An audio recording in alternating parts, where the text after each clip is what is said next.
And we are recording. There you go. There we go. Gallery view. Why do I not have? Okay. Turn over the meeting to Rich and take it away. Great, thanks, Steve. Good evening, everyone. And I'd also extend my thanks to Sergio, Sarah, and Rob for attending tonight's Candidates Night. The goal of this is to ask our council candidates questions on subjects that really concern the residents of Fiesta Gardens, and really to help them decide who to vote for. There will be no questions from the audience, and we request that everyone stays on mute. We'll run for about an hour. Each candidate will have 3 minutes for an opening statement. Candidates will have 1 minute to answer each question. I will give a verbal indication, 15 seconds remain, and then indicate when time is up. And at that point, if the candidates will kindly finish their sentence, and we'll move on to the next question or the next candidate. We'll start with Sergio, followed by Sarah, and then by Rob. And then for the questions, I'll rotate them through the order, one time each question, okay?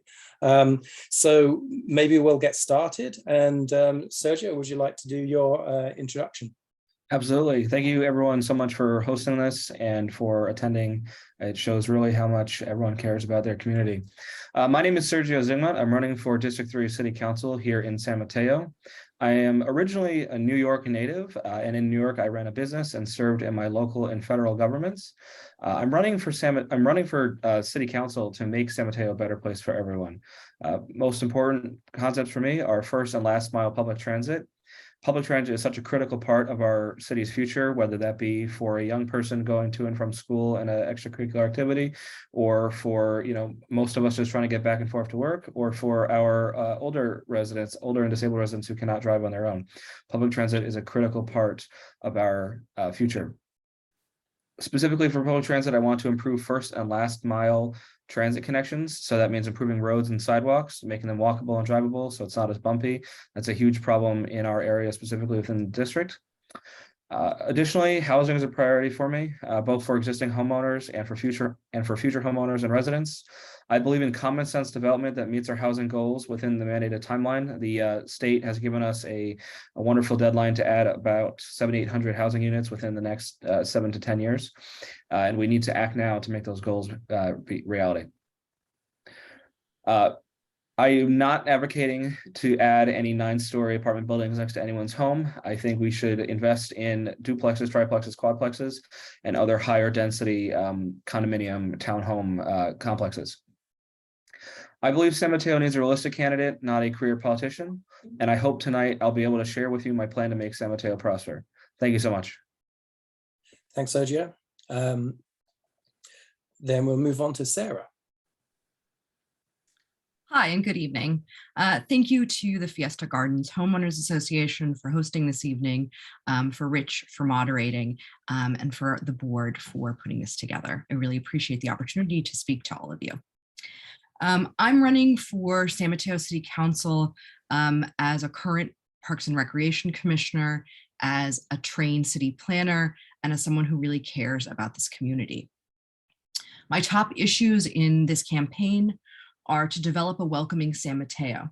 San Mateo is a great place to live, and we need to make sure that it continues to be a wonderful place to live, work, and recreate. I'll bring a thoughtful and informed approach to development as a trained city planner, evaluating every project with consideration for community impacts, design, environment, and the law in mind. We need to fix and upgrade our infrastructure. That means repairing our streets and sidewalks, as well as our storm drains. Modernization also means planting native plants along our sidewalks and taking into account pedestrians, cyclists, cars, buses, and people of all abilities to safely access our streets. Lastly, and this is really important to me personally, we need to reinvest in our parks. San Mateo has a wonderful network of parks across the whole of our city, and especially in District 3, and we need to reinvest in them. They were built out more than 5 decades ago, and they need a critical reinvestment to make sure that every San Matean can walk and enjoy our parks.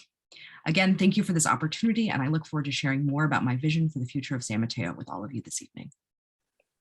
Thank you, Sarah. And finally, Rob. Hello.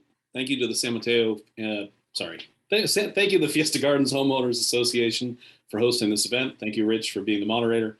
My name is Rob Newsome. I'm a 24-year resident of District 3. I was born in San Francisco, fifth generation Peninsula native, and my family basically moved here when I was in grammar school. So I've gone to school and grown up here in San Mateo. My wife, Jen, and I have 2 teenage daughters and our dog, Minnie. We are raising them here in San Mateo in the Sunny Brae neighborhood. I'm very proud of the fact that my kids go to public school here currently at Burrell and Aragon. I myself went to St. Matthew's Catholic School and Burrell Middle School, and I'm an SI grad out of San Francisco and an Eagle Scout from San Mateo's Troop 42. I completed my City Services Academy in 2019, and since then I've served on the city's personnel board, and I'm currently the vice chair. I've also worked just about a year and a half prior to the pandemic to help kind of kick off and get our Sunny Brae Neighborhood Association restarted. I'm currently the vice president of the SNA. Our SNA Neighborhood Association, it works to try to keep people in the neighborhood informed of what's happening in the city. We also strive to keep a close network community, especially by hosting a couple of events per year for our neighborhood. I'm very excited to be running for District 3 City Council. I have a lot invested in our neighborhoods. I'm endorsed currently by the leadership of the majority of the district neighborhood associations and HOAs, including both Steve Strauss and Rich Neve. Thank you. As your council member, I want to make sure that we represent you and everyone in the district. And I want to make sure that Fiesta Gardens' voice is always heard.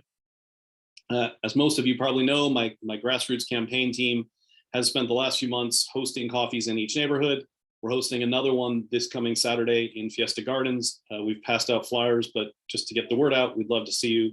I like having these coffees because it gives me an opportunity to hear both the things that you're happy about in your neighborhood and the concerns of your neighborhood. And I want to make sure that on the city council, you have a voice and someone's addressing your concerns. I have four kind of main priorities for running. The first is maintaining appropriate funding for public safety, particularly our police and fire departments, ensuring that our streets are safe for our children. Want to make sure that we're continuing to build affordable housing, but that housing is fitting our needs, and that we're holding these and making sure that these new developments fit the neighborhood, step up and down from the neighborhood, and have the appropriate infrastructure so that it doesn't have an impact on us in our existing neighborhoods. District 3 needs someone who represents them, and I hope to convince you tonight that I am the person for that job. Look forward to talking to you more about my platforms and answering any questions. Thank you. Thank you. Great. All right, so we're going to go on to the questions now. We'll start the first question in the same order. It will be Sergio, then Sarah, then Rob, and then I'll tell you after that which order it is. The first set of questions is around housing development and infrastructure. Now, Fiesta Gardens residents have legitimate concerns over the pace of development around our neighborhood, the influence of developers and special interests on that process, and the lack of confidence in the majority of the city council to represent our interests. The following questions address what you would do as council members to help maintain Fiesta Gardens residences' current standard of living. So the first question, first to you, Sergio. What is your policy on the best way to increase housing in San Mateo? Yeah, I mean, this is very important. You know, we have a mandate within 7 to 8 years. We have to have 7,800 housing units. You know, housing unit means at least 1 bedroom, stuff like that, right? We need to develop right now, right? And no one should be advocating to add a 9-story apartment building to any one of our homes, right?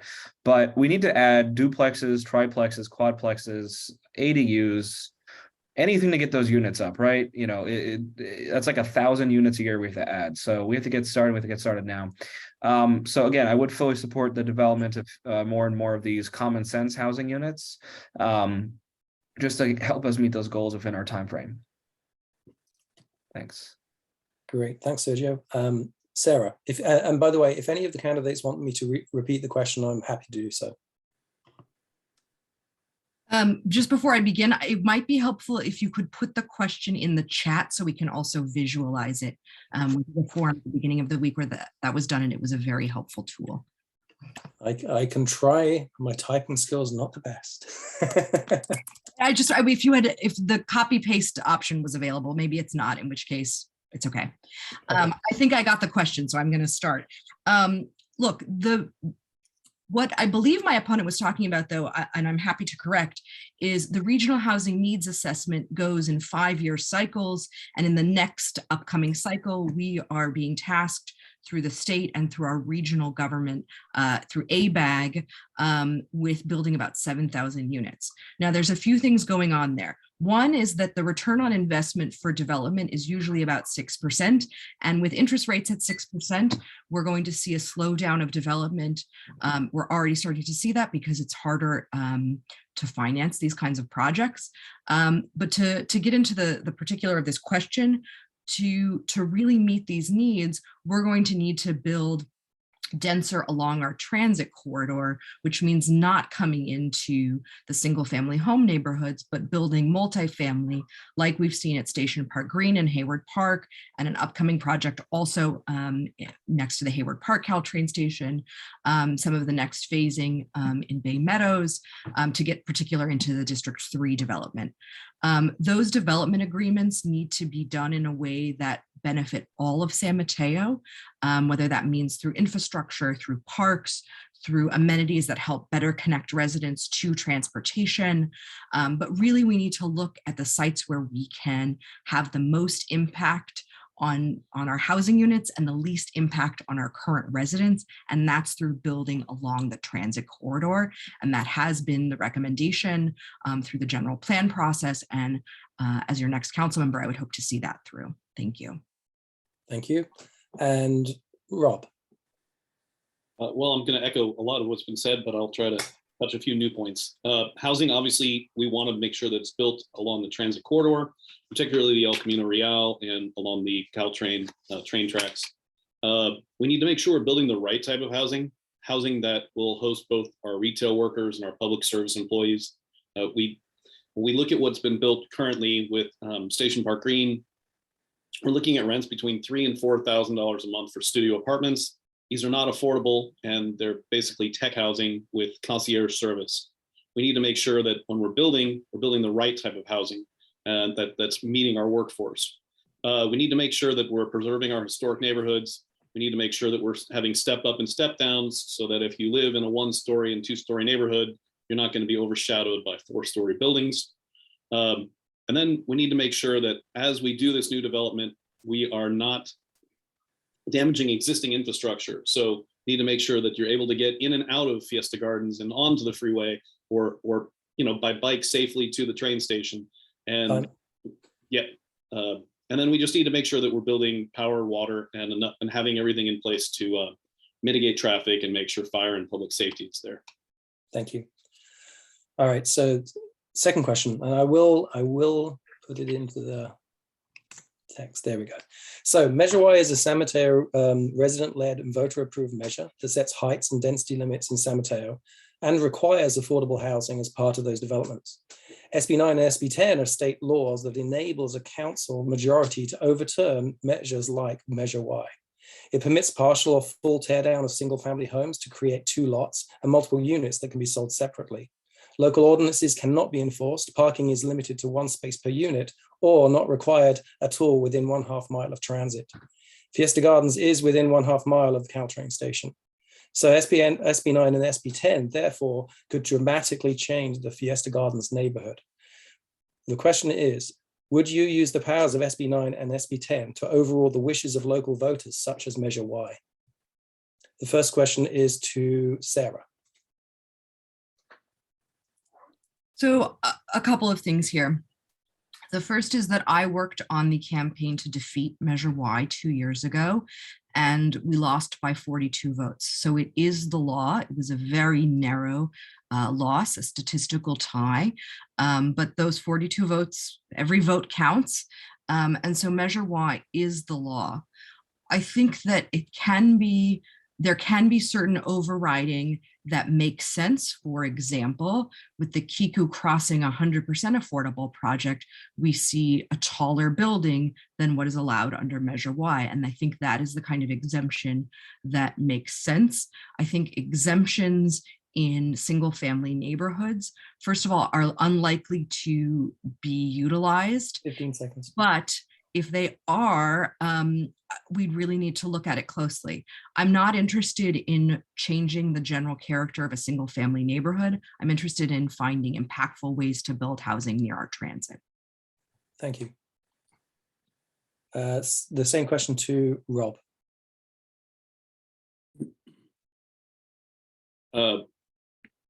I would say that I would uphold Measure Y because I believe that that's currently the will of the people, even though it was a very close race.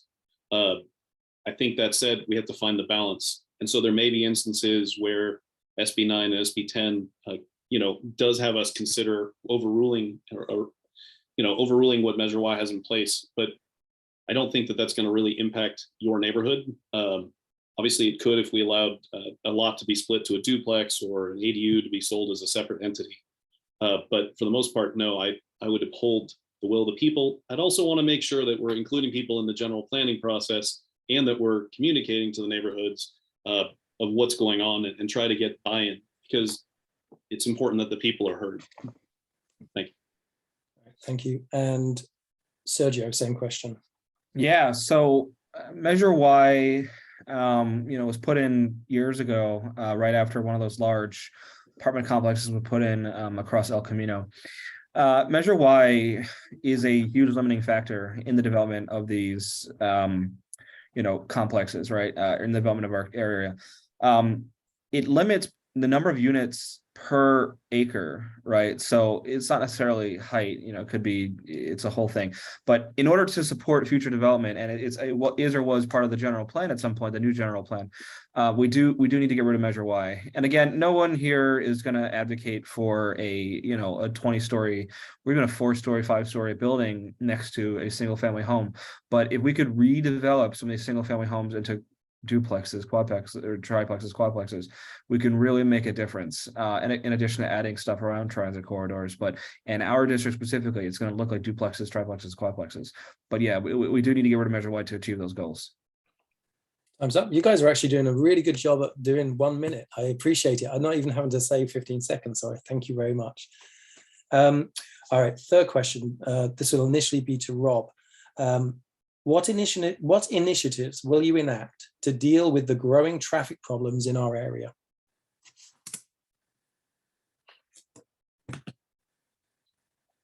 That's for Rob. Sure. Sorry. Thanks. Just give me a second to kind of gather my thoughts. Well, I mean, as we're developing, we need to make sure that we're looking at neighborhoods and intersections and evaluating them. One of the things that's happened with the addition of Station Park Green is that the South Delaware and Concar intersection, which is a 4-way intersection, which I'm pretty sure everybody in Fiesta Gardens travels on pretty regularly, used to have turning lanes, and they were removed. And, I did my ride along with the San Mateo police, and the POA president was saying, it's ludicrous that these lanes have been removed. It creates so much more traffic in the morning. So we want to make sure that we're obviously looking at intersections and weighing the impacts with the new development. And then we want to make sure that if we make a mistake, like, hey, this flow is really damaged by the way we've laid this out, that we're trying to go back and correct those mistakes and not just live with them. And then obviously anything you can do to get people out of cars and into trains and on their bikes and improving the transit corridor is also very important. So thank you. Thank you. Your time's up. The question is now to Sergio. Yeah, I mean, I've said it before and I'll keep saying it. Getting people out of their cars and onto their feet or onto transit is always going to improve traffic, right? We did lose some lanes, but we got bike lanes. We need to add more bike lanes so people, protected bike lanes more than just a line, right? So people will actually get out of their car, right? Some of the things we should explore are potentially incentivizing or de-incentivizing people going to work, right? If you can work from home, you should work from home, right? So at least some days, right? Not every day. Nobody wants to be stuck with their family all day. But you can exploring these other options. There's studies that show adding more lanes doesn't actually fix traffic, right? We need to get people out of cars to begin with. We need to get them onto transit. Walking is a good thing. It's really how we fix this problem. We don't fix it by adding more lanes. Thanks. Great, thanks. And Sarah. Excellent. This is such an important question, and I know it's top of mind for many of the residents in Fiesta Gardens and across the whole of the city. And I want to be clear, there's no silver bullet on fixing traffic. It is a combination of a variety of things, from improving the large intersections, finding more and interesting active transit options, from walking, cycling, taking a scooter, carpooling, and then improving the entrances and exits out of our neighborhoods and making sure that we're doing that in a thoughtful way. I know that in Fiesta Gardens, there has been some talk of connectivity to Saratoga. I think that needs to be looked at. I'm not sure if that's the right move, and I'd want to engage the residents more around that connectivity. But we'd also need to work with our first responders on this. I enjoy the support of the firefighters, and we need to think about traffic lights, stoplights, roundabouts, speed bumps, and all the like to slow us down and get us where we need to go. Thank you. Thank you very much. The next question, this will be initially to Sergio. I'll put that into the, okay. We have seen a trend of Sacramento trying to remove local controls on housing, ordinances, and zoning. Do you support this, or do you reject this for keeping local control? Yeah, that's a tough question. People who don't want to add more housing right now will say, let's keep it local. I think we should keep it local, but we need to consider that, when the state is going to pay for stuff, and they do from certain tax return, credits we get from the state. I think it's fair for them to mandate housing numbers, right? In that plan that we're all talking about. I think that's fair. I don't know if it's fair for them to reach in and say, okay, like to basically rezone from Sacramento. I don't think that's fair. But I think we do need to add our housing counts. And it's not just in San Mateo, Atherton, if the state didn't force them to add more housing, they wouldn't, right? So we really do need to add more housing.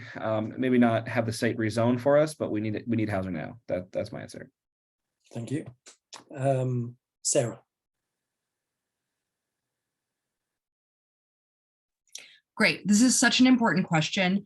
And look, the reality is, I'm not sure it's exactly one or the other. Right now, the system that we have in place is that the state tells us we need to build X number of units. And if the city follows suit, we get to place those units and negotiate important development agreements that will benefit all of the community.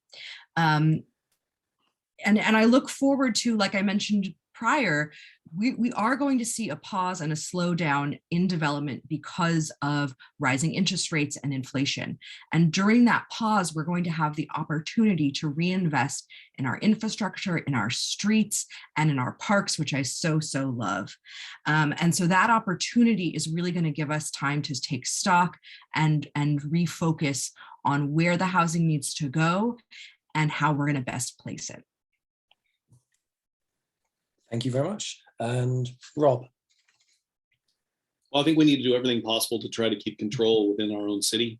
I think that's one of the things that separates city and state and county is the local control. But that obviously means that we have to hit our housing numbers. And that means we've got to build more housing in our transit corridors.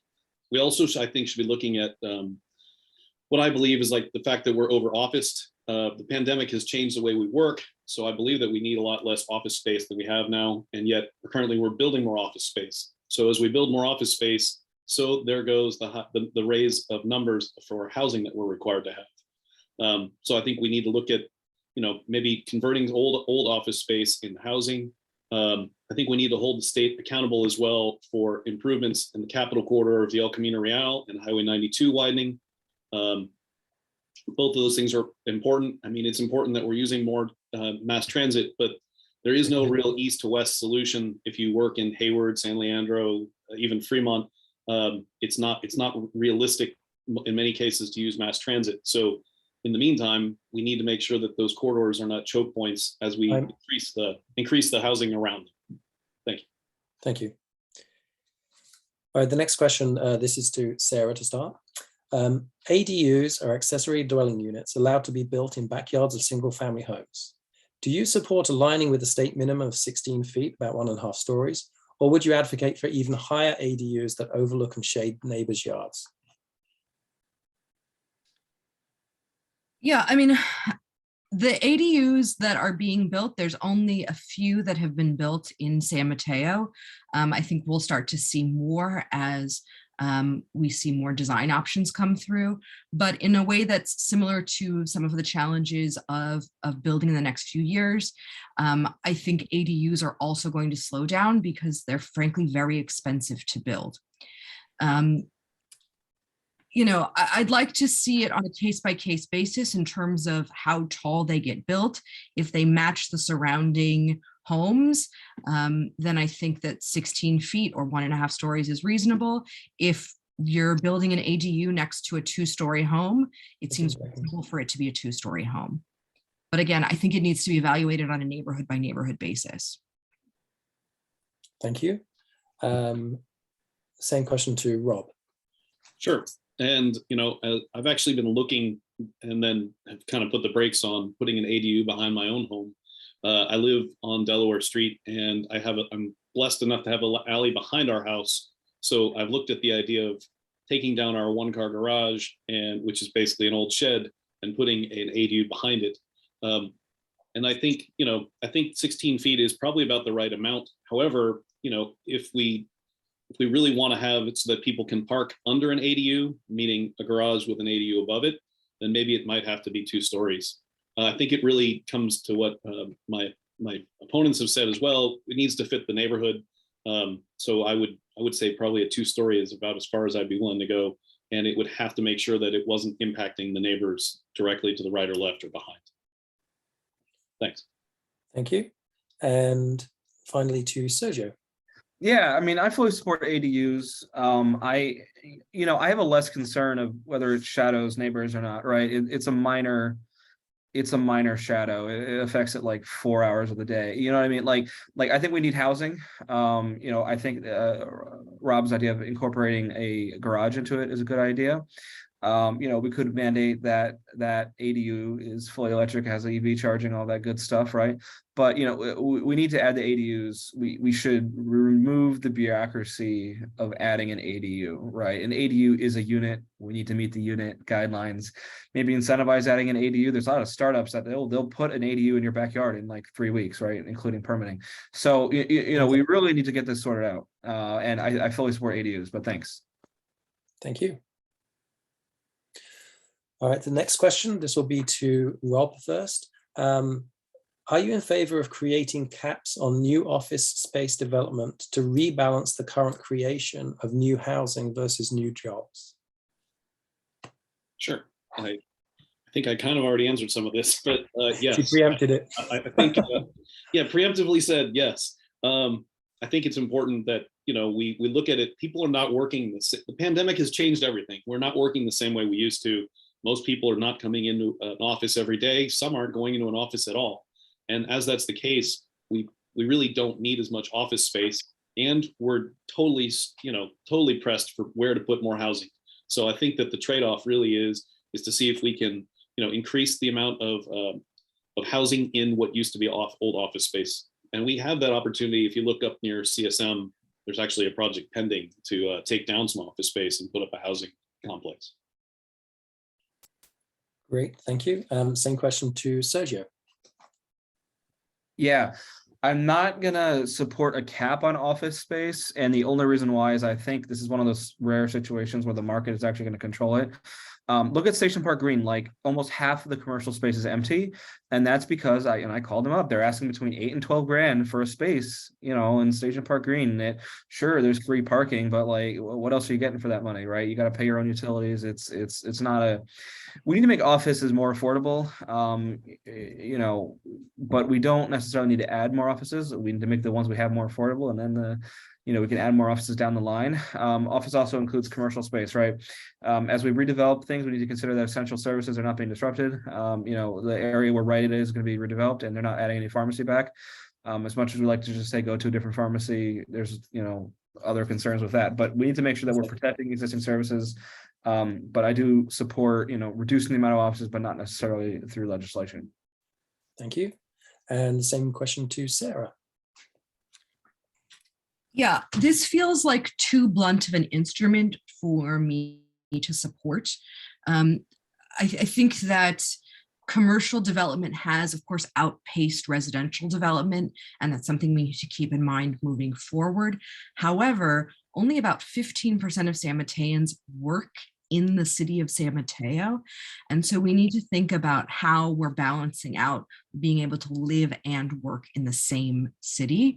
I do want to call attention to a new mixed use development that's been approved to go in where the Talbots was, the toy store, that includes office space for self-help for the elderly, a wonderful community organization. And so we also need to think about what kind of organizations are being served by commercial space. And so this really needs to be evaluated on a case-by-case basis. And I can't support a full blunt moratorium on commercial development. Thank you. All right, you'll be glad we're moving off that subject now. So we'll go on to a couple of questions about the general plan. First person to answer those questions will be Sergio. For the general plan, what is one key strength of the current draft of the 2040 general plan and why? Housing, right? We need to add housing. We need to add it, right now, right? Adding housing, pushing for electrification in new units. It's always I'm gonna disagree with existing units, but new units, all of that stuff is really gonna make our area better for the environment, better for the current and future residents. I wish we add more stuff to help people become homeowners. That's always gonna be a tough one, but I do fully support the addition of housing units. Thank you. The same question to Sarah. Great, thank you. I want to say a couple of things about the general plan. First of all, I want to say thank you to the San Mateo City staff. They've done a tremendous job of outreach around the general plan, and it really shows. There are a couple of things that I'm really excited about. One is the circulation plan, really trying to get folks, as the question prior asked about, the circulation element within the general plan that talks about how we're going to get folks out of their cars, and when they do have to be in their cars, how we're going to move them in a way that functions at the highest possible standard. San Mateo is a great place to live, and it could be a little bit prettier, and there are some urban design elements that I think will really improve our sidewalk and streetscape. And 15 seconds. Great. And then I also just want to say a shout to the conservation elements within the general plan. We are not meeting our climate goals yet, but we are going to get there, and the general plan is going to help that process. Thank you. And the same question to Rob.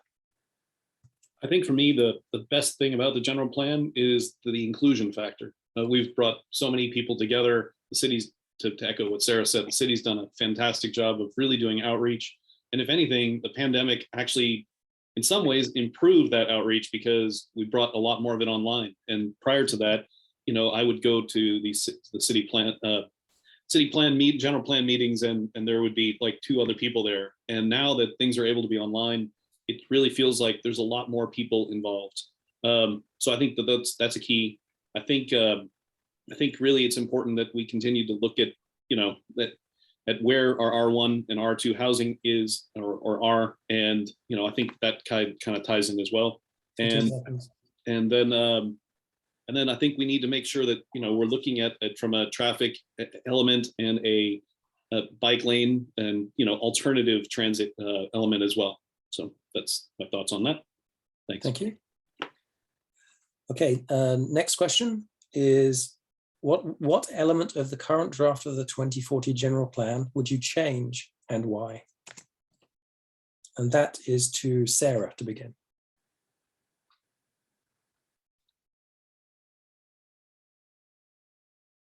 By the way, I'm not starting the time until people start talking, because I appreciate that people have to think about these things. I appreciate the time. Thank you. Look, I think if I could change something, it would be to really inform the public about where it is and the implications of the general plan. So much of what happens in the general plan has to do with zoning, and it's hard to understand zoning from a concept into the reality. So, for example, you might live near a lot that has a current use of let's say it's a light industrial, and it's actually zoned for residential. And so a few years go by, and then a project is proposed, And people near that project might go, how did this happen? And it can be difficult to fully understand 15 seconds. without a visual that something had been rezoned, which means the potential for a new use and a new building is there and imprinted on the city without knowing that. So I would improve the education and some of the communication, and there's still room for that in the process. Thank you. Thank you. Same question to Rob. I think the one thing that kind of caught me off guard just a month or two ago was, the general plan spells out based on the neighborhood, your zoning and how your height limits and that type of thing. And then, sitting at a city council meeting, they say, oh, but that doesn't include, the bonus densities. And so, what's happening is the city's coming together, all the people are coming together and they're deciding this neighborhood is 2 stories, this neighborhood is 4 stories, this neighborhood is 7 stories. And then the developers can come along after and say, but bonus densities, we add 2 more stories. I think that is not the way we should be doing it. I think the general plan needs to be written to include bonus densities and bonus stories in it so that everyone has an understanding of where it is. And it doesn't feel like, we're being kind of, stuck over because the fact that, we all knew what that neighborhood was zoned as. And I think we don't want to have surprises. We need transparency. So that's my point there. Thank you. And Sergio. Yeah, housing, right? There's like an 87 or 83 page document about housing that's part of the general plan. I make it simple, right? All of the people on this call have been living here for 20 or 30 years, almost all of us, right? And the reason why everyone bought their homes 20 or 30 years ago is because it was affordable, right? Your home was between $200,000, $500,000. Now it's like $1 to $3 million, right? We need to make home ownership reasonable for most people. You shouldn't need to have $400,000 burning a hole in your pocket to buy a house in this city. We could talk about renters all day, and renters are very important to protect their rights. But if people aren't going to be able to own a home, they're not going to live here in the long run, right? People are going to move out. People are going to, it's not realistic. We need to make home ownership, extend current programs for home ownership affordability, decrease waiting lists, all of that stuff. We need to make it possible to actually own a home realistically. Thank you very much. All right, we're going to move on to a question on safety. There is debate in San Mateo County around creating a civilian oversight committee for policing, fixing San Mateo. Would you be in favor of enacting a civilian oversight in the city of San Mateo? And that is to Rob to begin. My opinion, and that's only what this is my opinion, is that we don't need additional oversight with the city of San Mateo's police department. I think the San Mateo Police Department has a good relationship with the people of the city. I think that our Chief Barbieri has done a fantastic job, and his whole team, of really outreaching. They do a lot of communication. They're a very compassionate police department. I think our efforts would be better spent on focusing on them and helping work on traffic safety, helping work to invest in traffic cameras. I don't believe at this time that the San Mateo Police Department needs additional oversight. Thanks. Great, thanks. Next person is Sergio. Oops. All right. Yeah. So I met with the chief of police. He's a very nice guy. He does incredibly, amazing stuff. I think our police department is absolutely fantastic here in the city of San Mateo. Just because it's fantastic, I don't think it's a reason why we should avoid more oversight, right? More oversight of the government is always a good thing. They spend millions of our money, of our dollars every single year. We should be overseeing as citizens, right? It's our money. We might as well see where it's going. I do think, again, fully support the police and their efforts and everything. I think they're a great police department, a model police department, I would say. Civilian oversight can investigate things like privacy, right? We're spending, hundreds of thousands of dollars on these cameras, but where is the data going? Who's profiting off them? No one really knows, right? So civilian oversight would be a great thing just for that as an example, right? But I don't think just because we have a good police department, we should be avoiding additional civilian oversight. So to answer the question, I do fully support oversight over police, even if they are the best police department in the world. Thank you. And Sarah. Yeah, thank you for this question. You know, in my day job, I work at Life Moves, which is an organization that provides shelter and interim housing to homeless individuals and families. We work very closely with law enforcement, including with many of the officers on the downtown beat in San Mateo, who were integral in helping to build our shelter in the downtown called the Vendome. Civilian oversight is not the enemy of good, robust police. I want to be very clear about that. And there are many different types of oversight bodies. And if we were to have one in San Mateo, which I am open to, I would want there to be direct law enforcement involvement with it. And I think it could be helpful in bringing the community together even closer with our police, which is something I've experienced as a Parks and Rec commissioner through our Police Athletic League program. Thank you very much. Okay, next question. So the last few questions, and actually, thank you, everyone. I think we are going to probably finish on time. So I really appreciate you guys keeping to the time and making this really easy on me, actually. So it's been wonderful. The last few questions are really going to be about representing District 3 and representing Fiesta Gardens. So the first person to answer this will be Sergio. And it's a pretty simple question. What makes you the best person to represent District 3? Great question. I think I'm the best person to represent District 3 because I'm not a politician, right? I'm not a career politician.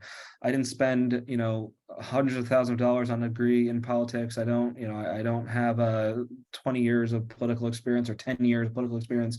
I run some businesses. I worked for the federal and local government. I know what it takes to run a government. And I think if I bring a non-special interest viewpoint, it will really be good for the people who live here, right? Local government is where we all see the most change. And I think we need someone who isn't in the pockets of special interests or, anything like that to represent our district. We really need a fresh viewpoint that's free from influence. All my donations are online. You can see I have no special interest donations or endorsements. And I'm truly there to represent the people of District 3 and Fiesta Gardens. Thank you. The same question, please, to Sarah. First of all, no one here is a career politician. This is an open seat. I've heard one of my opponents say this before. I don't know why he keeps saying it, and I want to be clear on the record. No one here is an elected official, so no one here, by definition, is a career politician. I'm really distinct in this role because I do have a degree in politics and a master's degree in urban planning and regional planning. That education will serve me incredibly well on the city council. That will be a council with 3 new elected and 1 appointed council member. That experience will be important, and it's what the people of San Mateo deserve. I'm deeply invested in this city as a Parks and Rec commissioner. I've seen the way every single neighborhood interacts with the park and how we all interact with each other. And I want to continue that forward with a thoughtfulness at City Hall. Thank you. And finally to Rob. Thank you for the question. I think I'm best suited for this role simply because I am from here. I'm invested. I've grown up here. I'm raising my family here. I know the neighborhoods. I know people in the neighborhoods, and I really try to be approachable. I don't intend to ever become a politician, and I don't have career aspirations beyond sitting on our local city council. My plan is to take this job, take this role, and make sure that I'm an advocate for the people who live in our district. And special interests are not my priority. My priority is the people that live here, looking out for us, continuing to make this the best place to live, and really just being an advocate and a voice who will listen to your concerns and help make it a better place. Thanks. Thank you. All right, next question. When elected, you will have the important opportunity to pick a replacement for Diane Papan, who is leaving the council. This will be in District 4. Would you be open to picking a placeholder council member who would pledge to stay only for the 2 years remaining in order to avoid giving non-elected person the advantage of an incumbent position at the next election? The first person to answer that is Sarah. Great. It's a great question. And as I had mentioned in my previous answer, we're going to have 3 brand new elected members and then a 4th appointed, along with Councilwoman Lee, who will continue her at-large seat. It really depends on who applies. Of course, I won't be able to handpick a candidate, but I would certainly consider a placeholder if that's what made sense. And if that's what felt like that was in the best interest of the city of San Mateo. And I think that's really the consideration, is someone who can start and serve the city well from day one, and someone who will be a thoughtful leader, whether that means they're from that district, or if the right person for the job is someone who can serve out those 2 years and then leave the council. So the short answer is I would consider it, and it just depends on who's putting themselves up for that seat. Thank you. The next person is Rob. Sure, I think it makes sense to consider. That said, I don't know that we would actually be able to enforce that if we decided that it was only a 2-year placeholder. I mean, you look at like the city of San Francisco, and they had Mayor Ed Lee, who stepped in, and of course, after being in his placeholder position, he turned around and ran. So I don't know that we can actually enforce that, but I like the idea of it being a placeholder person for 2 years, and then letting fresh faces run for the new seat. Thanks. Well, just sorry, and I promised not to do this, but because we're in district elections, if you pick someone from outside the district, unless they move to that district, they couldn't run. That is also true. Yes. So, okay, thank you. And same question to Sergio. Yeah, I mean, I would want someone who lives in our district already. That's always a good point, or not in our district, but in the district that needs coverage already. And if they pledge not to run, that's also fine. I don't know if I'm going to support, withholding their rights to run. I think if they do their 2 years and then they run and they win fair and square, like one of us will, I think that's fine, right? They should be able to, they're elected, right? They're elected official. I think we should pick someone who lives in the district. That's my main point. But I would not necessarily require them to not, pledge not to run and, not exercise their right to run once the 2 years are up. Thank you very much. All right, next question. This will be to Rob first.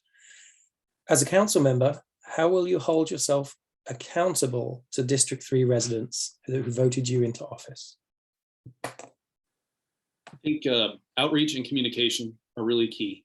I've been doing, for my last 2.5, 3 months of my campaign, been doing outreaches every weekend to bring people together. And, some of it is people coming and complaining, but also it's good to get people together and hear what things are great about San Mateo, and reinforcing what a great place it is to live. I think the keys are to making sure that I'm accessible, to making sure that I'm listening, and to make sure that I'm, whether it be meeting in person with different neighborhood associations or actually meeting online. I think that the key is to be available to people and to be a voice for them, to hear what their concerns are and to take them back to City Hall and try to address them. And then be moderate in the fact that, we're not always going to all agree on every single thing, but try to take everybody's input and come up with a fair solution. Thanks. Thank you. Same question to Sergio. I'm just making sure that, all right. Yeah, just make sure I got the question understood. Fully public accountability. I can repeat it if you want. Oh, no, I'm just reading it from the thing. That's okay. Okay. Thank you. The people who represent you should be fully accountable, right? And I think transparency is the key, right? In this election cycle, I am fully transparent, right? My full tax returns are online for anyone here to review. I have my phone number, which goes to my cell phone online. You can call me anytime. You can email me anytime. It doesn't go to a team. It goes to me. I'm the only candidate who discloses what companies I've given your voter data to, right? What companies I've partnered with. I'm the only candidate who discloses that information for privacy reasons. And I would continue to uphold that, right? Anyone can email me or call me anytime if I were to win. Accountable to the District 3 residents, right? Again, the District 3 residents are my special interest. I think, you know, again, full open door policy, I'd continue to publish my documents as appropriate, fully be accessible. But yeah, full accessibility to the representative, to the candidate, or to the council member, excuse me, and full document transparency. Thank you. Thank you. And finally to Sarah. Great. Just to clarify, voter data is given by the voters to the registrar of voters. Then it is purchased by a vendor. There's no transparency issue here. It is willingly given.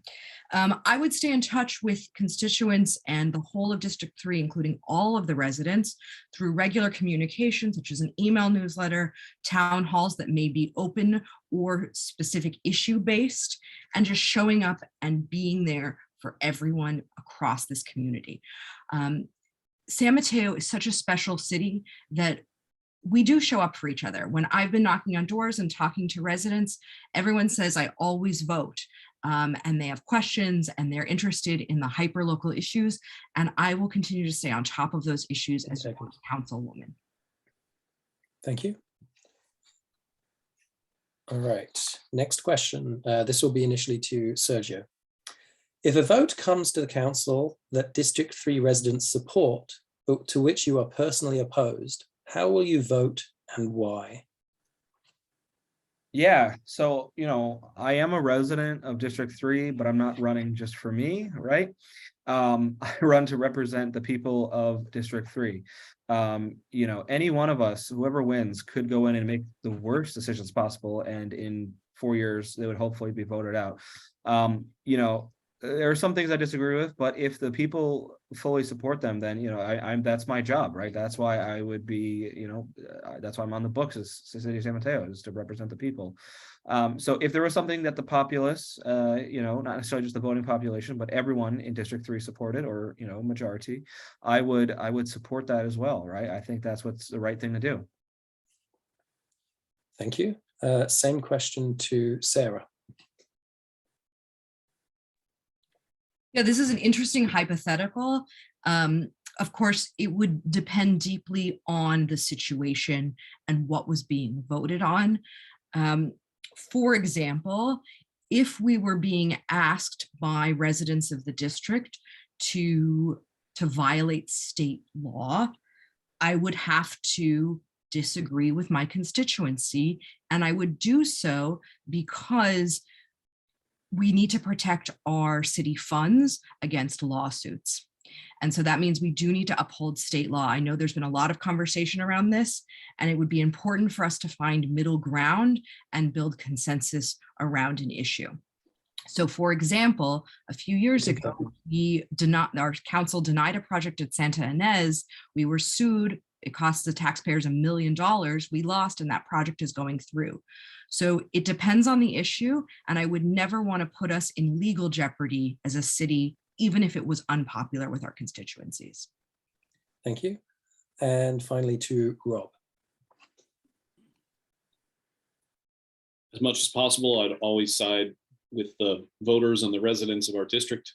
Obviously, I would never break state law, and if it was a conflict with state law, I would have to side with state law.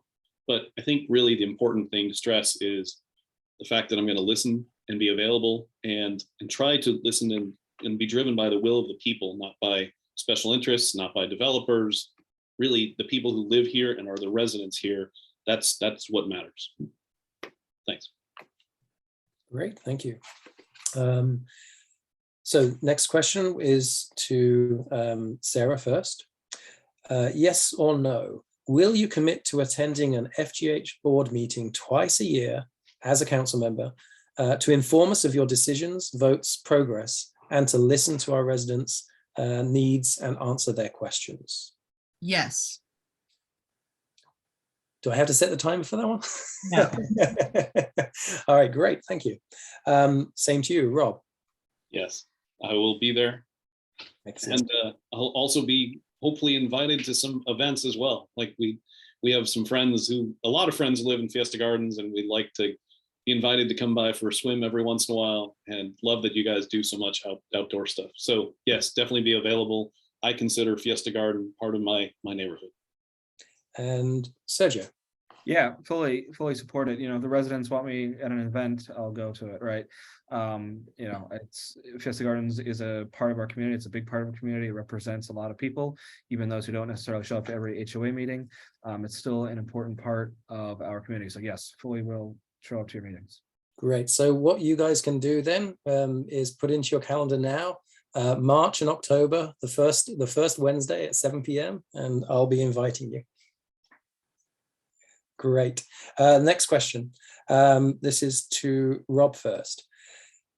And this is the last question.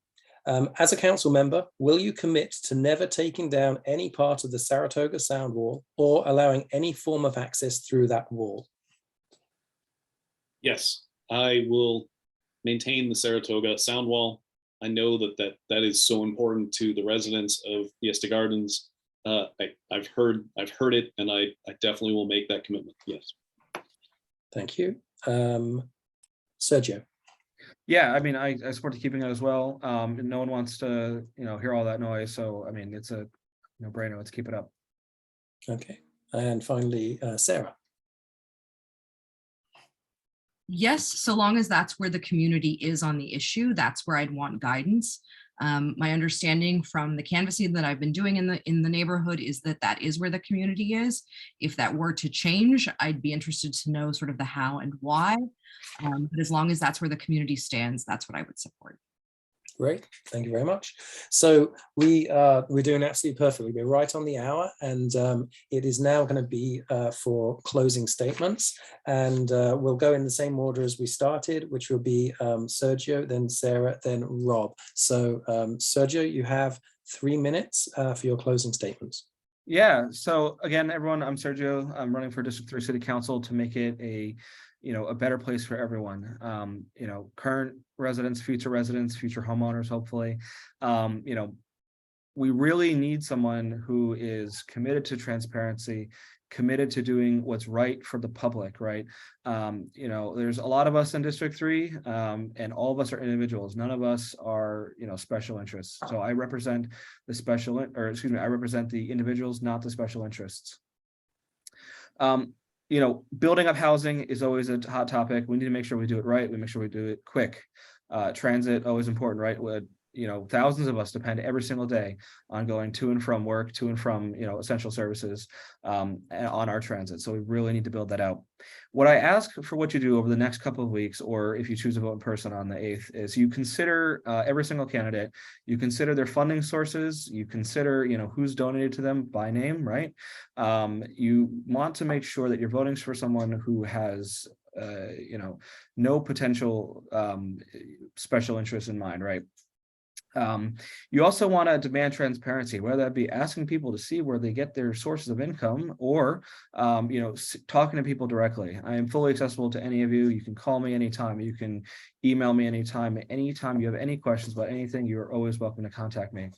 On my webpage, I put a lot of information about my policies, put a lot of information about how I intend on protecting your rights, including your privacy rights. That's a huge thing in this digital age. And I ask that you demand that of any candidate, not just for this race, but for, there's a lot of other races that are on that ballot. Again, Sergio Zingman, District 3 City Council, thank you so much for everyone for coming out tonight. And I hope you've learned a lot. Thank you very much, Sergio. Sarah. Thank you so much for hosting to the Fiesta Gardens HOA, and for Rich for moderating this evening. After serving San Mateo for years as an interfaith leader, a volunteer, and a Parks and Recs commissioner, it is an honor to run for this new District 3 seat. I hope that you've all learned a lot this evening about the three of us and what makes us different, and some of the values that we all agree on. Again, my top issues are to develop a welcoming San Mateo, to fix and update our infrastructure, and to reinvest in our parks, which are really the jewels of our city. I am honored to have the support of many of our local leaders, including State Senator Josh Becker, Assemblymember Kevin Mullen, the majority of the current City Council, and local electeds from across San Mateo and Santa Clara County. I also am happy to have the support of Planned Parenthood advocates Marmonte, the San Mateo Daily Journal, the San Mateo County Democratic Party, the Central Labor Council, and many, many others. Join my supporters in supporting me, Sarah Fields, for San Mateo City Council. You can learn more about me at Sarah for San Mateo. That's FOR, sarahforsanmateo.com. I look forward to hearing from many of you, and know that as your councilwoman, I will be in constant communication with you, giving updates and briefs about what's going on in City Hall and making sure you know I'm working for you. Thank you. Thank you, Sarah. And finally, Rob. Thank you. Thank you again to Rich and the entire Fiesta Gardens HOA and all the people on this call for attending tonight. San Mateo, and in particularly District 3, is very near and dear to my heart. I hope that I've conveyed to you just how much I want to be your city council person. I'm really proud of all my endorsements, and while with the exception of my second cousin, who's Governor Gavin Newsom, I don't have many state level endorsements. What you'll find is, if you look at my endorsements, they're all people from the neighborhood and people from San Mateo.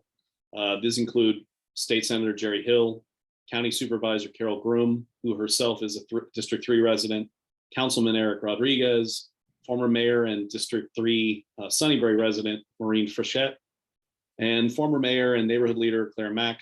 I've also been endorsed by retired police chief Susan Manheimer and retired fire chief John Healy, several others, all with close ties and people who are from our neighborhoods. I'm from the neighborhood, and I've been living here and will be living here for a long time to come. I'm intimately familiar with what our challenges are on a neighborhood by neighborhood basis. And I've really spent the last few months coming around to each neighborhood and talking to you all and trying to find out what are your concerns so that I can take them to the city council and I can be a representative on the council. And while I might not have a degree in city planning, what I do have is over 30 years of business management. I've worked with people of all different ages and backgrounds. I've honed the skill of being able to listen to people with varying viewpoints and opinions. And I know that I can work with a team to build consensus. I hope that you'll consider voting for me. In fact, I'd really ask that you do this coming November 8th or right now. You can go home and fill out maybe you're at home. You can fill out your ballot tonight. So please vote for me, Rob Newsom. If you'd like to find out more about me, it's robforsanmateo.com, and you can Google it. It'll come right up. The last thing would be that I do have a coffee and outreach to Fiesta Gardens neighborhood this Saturday at 10. So I hope to see all of you to come out and have coffee and donuts, and we'll have a good talk. I promise that as your city representative, I'll protect your sound wall. I'll support your parks. I'll help maintain the high quality that is Fiesta Gardens. And thank you for considering me and voting for me for city council. Thank you very much. And so that concludes all of the questions that we have. I would like to, well, first of all, I'd love to thank the candidates. This was a wonderfully cordial question and answer session, and I really appreciate that. It's, I think politics works from the ground up, and I hope some of our national politicians could learn from our local politicians, to be honest with you. And I'd also like to thank everybody who's attended tonight for being very quiet and listening very diligently. We really appreciate this. This is a regular board meeting, so we will be continuing now. So the candidates, thank you very much for your time. You are free to leave. And the rest of you, if you'd like to stay on for the remainder of the board meeting, please do. Thanks again. Bye, Thank everyone. you. Thank you so much. Have a good evening. Great job, everybody.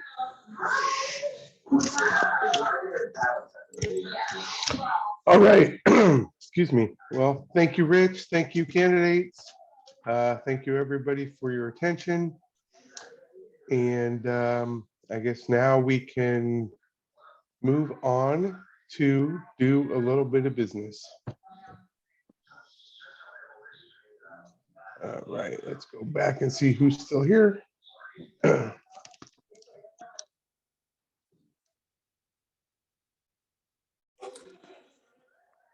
Okay, so we're back live.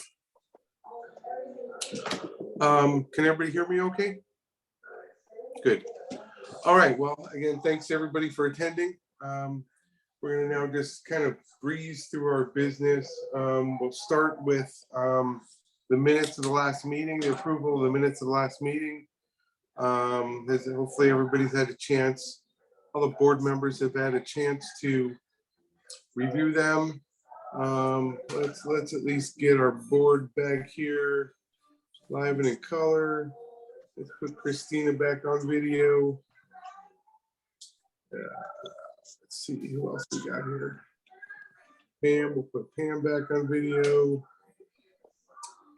That's Rich's second. There's Roland. Welcome, Roland. Steve Standerback is already on video, and we're good. Okay.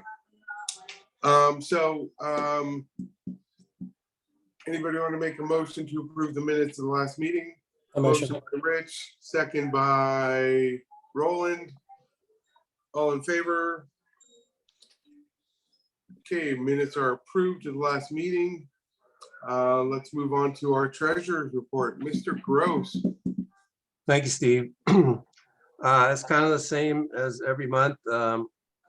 Things are rolling along. We right now in our operating account, we still have 90,000, which is way more than it needed to finish the year, as we have our slowest months coming up in terms of cash flow. We have almost 600,000 in our Cabana funds. And this month we collected some more dues, as we had some good collections. So now we've collected 199,800 out of a possible 206. So that's good. We haven't collected this much in quite some time, and that's all due to the collection efforts. We spent about 20K this month, which included 5.5K for lifeguard salaries and payroll taxes. And as I said, we're in very good shape to finish the year. Regarding the special assessment, of course, my favorite subject. This month we collected 5,200. We had a house sell that they owed some money, and then one of our accounts in collection made a payment. And so as of September 30th, we've collected $1,333,850. 3 people reached payment in full in September, 3 properties. So we have 470 of the 489 properties paid in full. 8 are still making monthly payments, and 8 are in collection. And today I received another payment from someone in collection. So that makes it 7 in collection and 8 making monthly payments. So we're really getting down to the end. And I'll have a couple more to talk about in executive session. So overall, and of course, you know, the financials, anybody wants to look at the financials, are published on the website and with the email that Christina sends around. Always happy to answer any questions. So I would say that is the quick summary of where we're at. Good. Any questions for Steve? Okay, let's move on to Roland with our parks report. Park is good. I have nothing really reported about the park. Okay. Any questions on the parks? Okay, we will move now to Christina. So we have the Halloween party on the 29th, Saturday, the 29th in the afternoon. Looking for anybody that wants to donate some food. We'll have some games. I'm also looking for anybody that's willing to run a game for the kids. Please just reach out, social at Fiesta Gardens, HOA.com. Thank you. I always can't remember if it's abbreviated or not. This weekend on Saturday at 7, we're gonna do Hocus Pocus movie in the park. And then after the Halloween party, we'll do Hotel Transformania for the kids. Hocus Pocus is fairly family friendly. It was a favorite growing up. And yeah, the last meeting that we did Maverick a few weeks ago, we had probably 50 people there. It was great. Wow. Yeah, it was really nice. And then the 2 kids movies before, we had a ton of kids too. So it was great. Granted, it is getting cold now. So we'll see how this goes. It's a little bit chillier in the evening now. And we're doing a Halloween house haunt your house, basically. So check your email and it'll also be online for a link to advertise your house. If you want to participate and say, hey, I want to participate in the competition, just log in, not even log in, just upload a photo of your house and your address and you'll be submitted. So there's a link online and also in the email that I sent out today. And the tennis tournament is the 22nd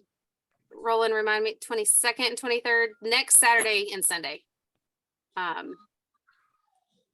So we have about 8 to 10 teams. So it seems like it's gonna be fun. So we'll see how it goes. I think that is it for now. Any questions? Fantastic. Any questions for Christina? Christina, can you give me the dates for Hocus Pocus and the other one again? This Saturday, the 15th, is that this Saturday? Sorry. Yeah. Yeah, the 15th, then tennis